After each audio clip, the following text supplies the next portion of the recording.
America की शीर्ष जांच एजेंसी FBI ने दावा किया है कि उसने पूर्व राष्ट्रपति डोनाल्ड ट्रंप पर गोलियां चलाने वाले हमलावर की पहचान कर ली है।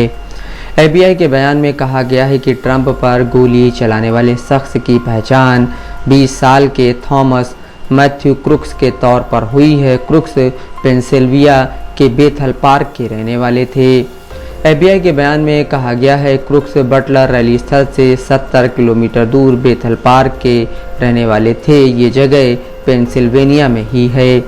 शीर्ष जांच एजेंसी ने कहा कि ट्रंप पर हमले की विस्तृत जांच जारी है। उसने इस संबंध में लोगों से जानकारी देने की अपील की है। जांच एजेंसी ने कहा कि लोगों के पास अगर कोई फोटो या ऑनलाइन वीडियो है तो वो उसे साझा कर सकते हैं। हमले का क्या मकसद था ये अभी तक साफ नहीं है।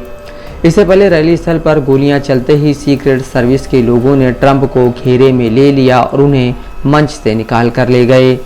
ट्रंप को जब बाहर ले जाया जा रहा था तो उनके चेहरे पर खून दिख रहा था। ट्रंप ने बाद में कहा कि एक गोली उनके कान को छेदते हुए निकल गई थी। अधिकारियों ने बताया कि गोली चलाने वाले को मार दिया गया है।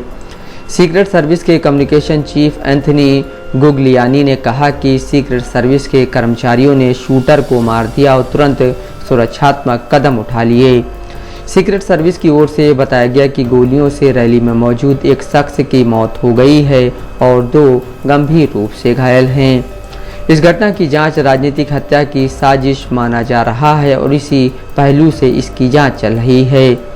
रैली के दौरान अंदर मौजूद एक शख्स ने बताया एक के बाद एक 5 गोलियां चलने के बाद वहां अफरा तफरी मच गई। जेसन नाम के शख्स ने BBC को बताया, हमने देखा कि सीक्रेट सर्विस के लोग तुरंत कूदकर मंच पर आ गए और उन्होंने ट्रंप को घेरे में ले लिया। भीड़ में मौजूद हर आदमी नीचे झुक गया। जेसन ने बताया ट्रंप तुरंत खड़े हुए और उन्होंने तुरंत अपनी मुट्ठी भीड़ को दिखाई और कुछ कहा। उनके चेहरे पर खून दिख रहा था, उनके कान से खून बह रहा था। वह खड़े हुए, वो जीवित थे।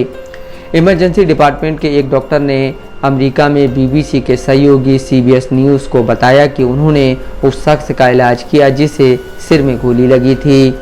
ट्रंप ने पेंसिल्वेनिया की अपनी रैली में गोलीबारी की घटना के बाद कहा है कि उनके दाएं कान के ऊपरी हिस्से को छेदते हुए गोली निकली है।